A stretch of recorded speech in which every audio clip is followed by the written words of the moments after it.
First of all, sir, thank you for your time. Thank you. And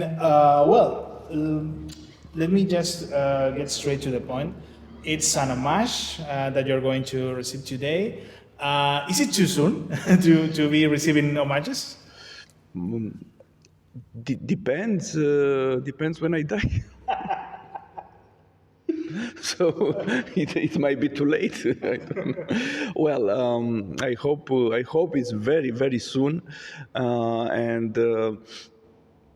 I told that to Mihai Kirilov, who's the director of Transylvania Film Festival. He called me the other day and said, "Well, can you help me with this and that?" I said, "Well, I'm sorry, I'm going to Valencia to take this award." And I said, "Are you kidding? This is the award for dying people, for dying filmmakers." I said, "Well, I don't know, but."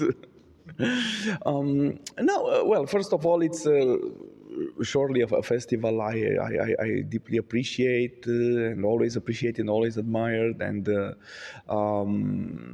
judging by the people who won this award before, I feel embarrassed because I feel I'm not at their level at all. So that's it. It's a bit embarrassing because of that, first of all. When you received the call about the award, did you think about your past work? Did you you thought about what have you done until today? Well, yeah. I think always you think, because whenever you're working, and I'm working on several projects now, even if you don't care that much, and I don't care that much, or I try not to care, you try to put your work in the line of with the others. Or all of a sudden you can say, "Oh, I don't do this project because I already did it," and or I want to do something else or whatever. So now I didn't really think about, but it's also a question of how should you. I really think it's difficult if you start taking your body of work seriously.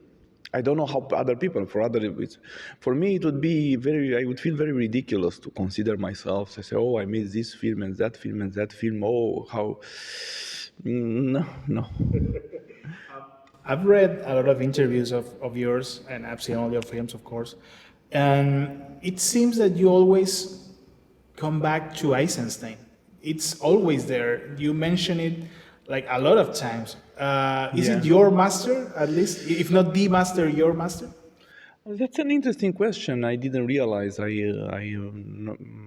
mentioned him so often, but it's true that in the last 10 years, let's say, and even when I was very young, Eisenstein was very important for me. Not even as a filmmaker that much. I mean, of course I know his films, and I'm very very impressed by the quality of the films and by his visionary mind. But Eisenstein was someone who was able to make cinema while thinking about cinema in everything. Everything was of interest to him. And so you can have Eisenstein always thinking about cinema, but through something, through science, through biology, through anthropology, literature, painting,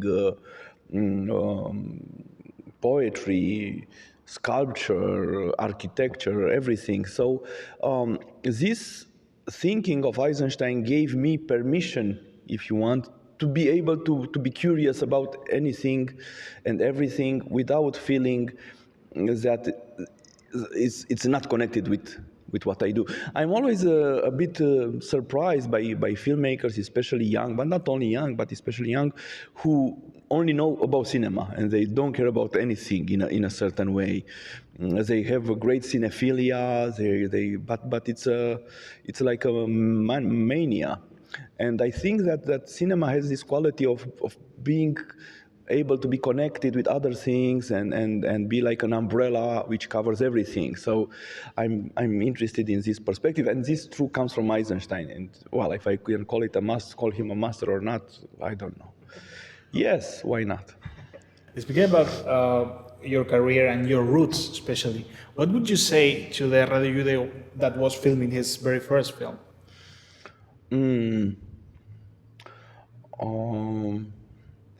Well, I would say that a film is always something which is in a relatively stable country, in a relatively stable society, in a relatively stable place. So I'm not speaking about tragedies, about wars, about where everything loses the meaning. But I would say that a film is something possible, and you always can make a film.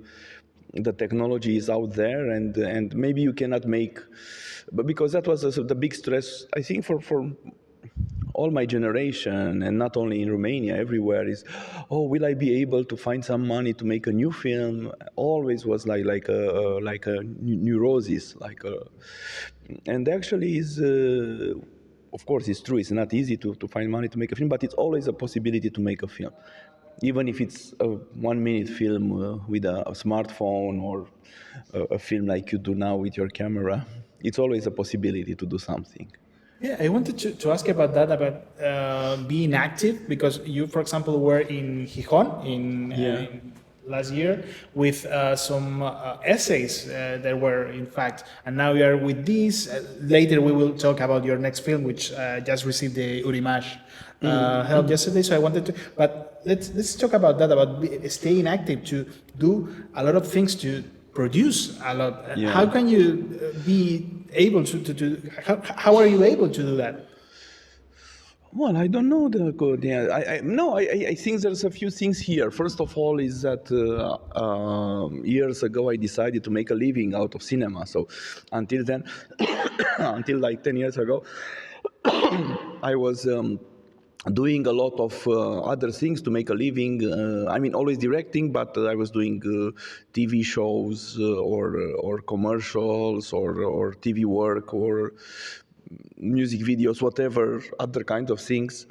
And at some point that became so exhausting that I said, well, I prefer to get rid of that and concentrate my talent, as little as it is, to make some films, which I took this decision, which was not an easy decision to take. And all of a sudden I found myself with a lot of free time, because back then I used to work a lot for this all the time, and the films just squeezed in between. And so I need to work. I need to make films to make a living. That's one thing. And then I discovered that, but it's something very peculiar or personal that applies to me, that it's easier psychologically for me to make more films than to make less films.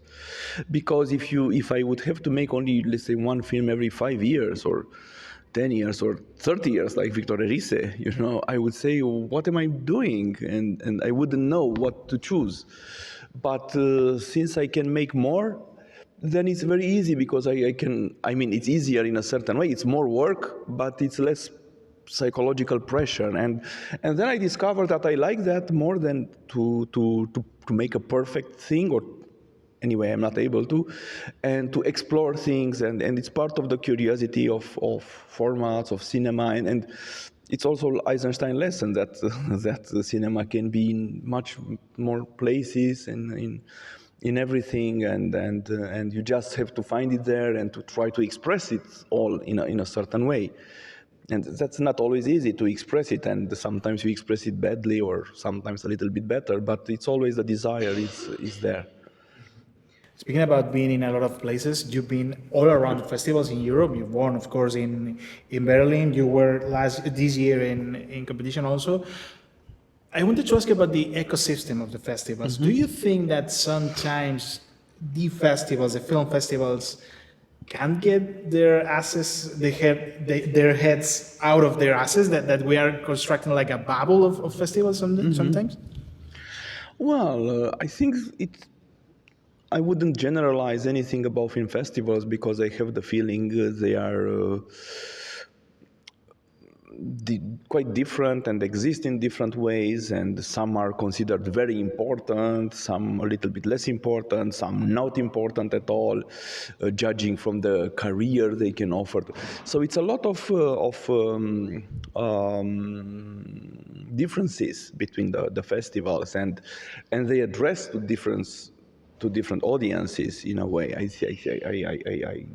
It's obviously, when you go to a festival like Locarno, it's obvious that it's only for the industry people who are there, maybe a little bit for the people around and for a few cinephiles who can afford, because Locarno, for instance, is a very expensive city, so etc. While another festival, which could be in a city like this, it's not like that. So it's a lot of differences.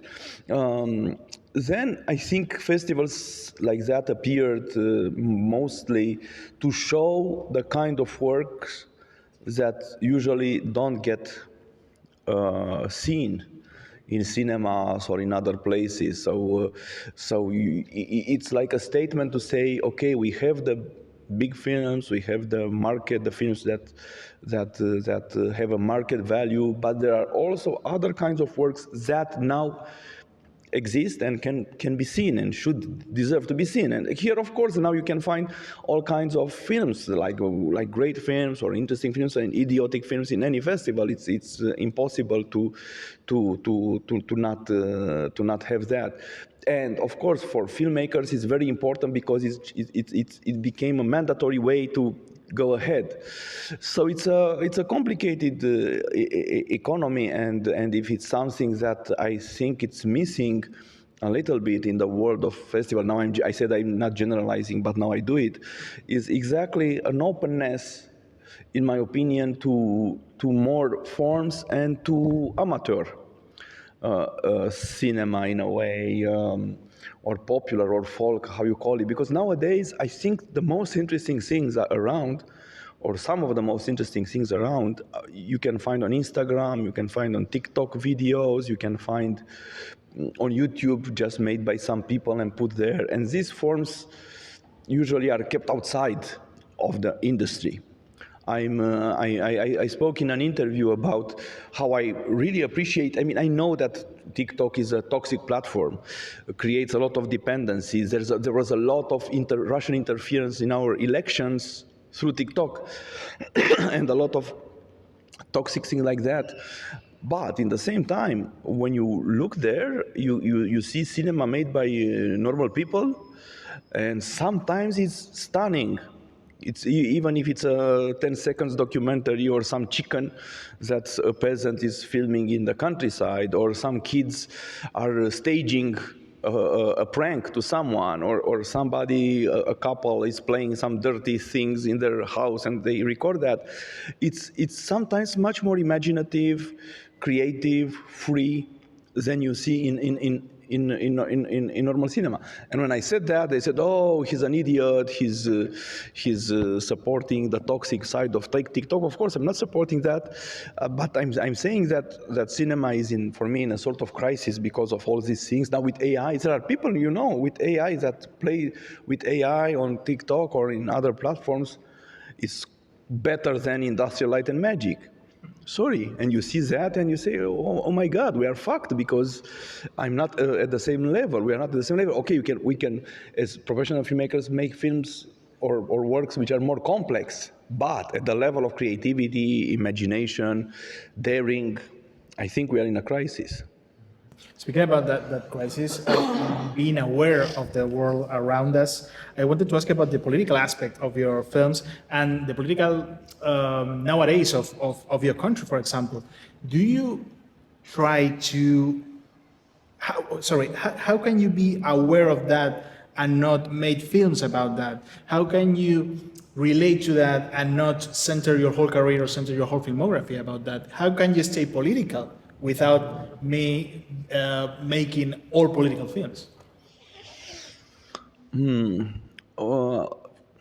I think it's probably two meanings of the word political, and one is the one which applied to arts or to films. In our case, may say political films is films which are about a certain aspect of the society which has a political undertone or a political meaning, or focusing directly on a political problem, etc., etc. And I have made films like that because I felt it's important to show them. I don't think cinema has such a big power, but at least can show things in a different perspective and with the tools of our trade in a certain way. You can show some problems and at least be aware of those.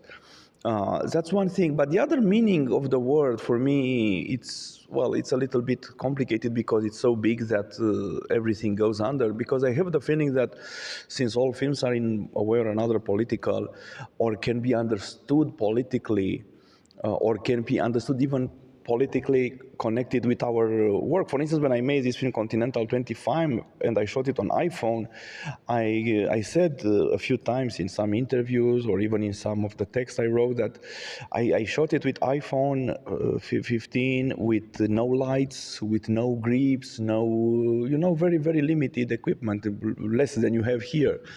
And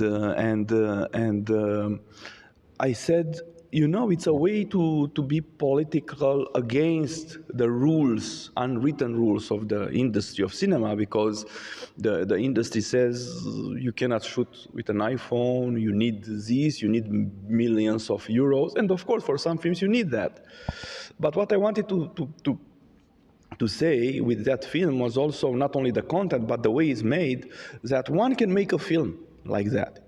And that for me is a political gesture in cinema, although it's not political in the sense of, I don't want to change the government or something like that. But it says that in the world of today, a young filmmaker or a filmmaker from a poor country or a filmmaker who all of a sudden doesn't find financing, instead of, it's always you have two choices, or I don't know, more. You can wait, you can give up, you can try to find money here and there in 5-6 years and make the film, or you can take the other way and just make it in a few days with a small camera, with nothing almost, and that's it. And of course, the chances are that after that, a film like that maybe is not going to Berlin, is not going to Cannes, is not going, but that's something else. I don't care. The film exists. Then what happens? It's not my problem, in a way. Well, the last one, since we are waiting for the premiere of Kontinental here in Spain, but I wanted to ask you about your next project, because this morning I was writing the resolution of your image, and I saw your name. Can you tell us something about your new film? Actually, I'm with Kontinental 25. I've also made a Dracula film in the same time, which is going to be out this year sometime. I'm finishing it now with the post-production of it. It's almost finished. And I have a few projects. One of them is a project for the French producer Saïd Ben Saïd, who invited me to propose something to him. And since I didn't feel confident to make a French film directly, I make a kind of a film around a situation of migrant work from Romania, which is actually a lot here in Spain. Part of my family is in Spain working, and I think it's a very important phenomenon for Romanians, but also for Western people. So it's a bit of film around that and getting some themes out of a classic of Octave Mirbeau, Diary of a Chambermaid, but reinterpreted in a totally different way. So that's one project, and then I have a revenge film to be made in Romania next year sometimes, and other things. But this. Well, yes, I try to. I have to. It's like Buñuel in Mexico, and I think that's the best period of. I like all Buñuel, but the Mexican films, I think he did like 2 every year or 3 every year, and some are really, really great, and some less. But he was always, making something there. Well, sir, thank you so much for your time. Let's hope the best for all that you have on stage. Thank you so much. Gracias.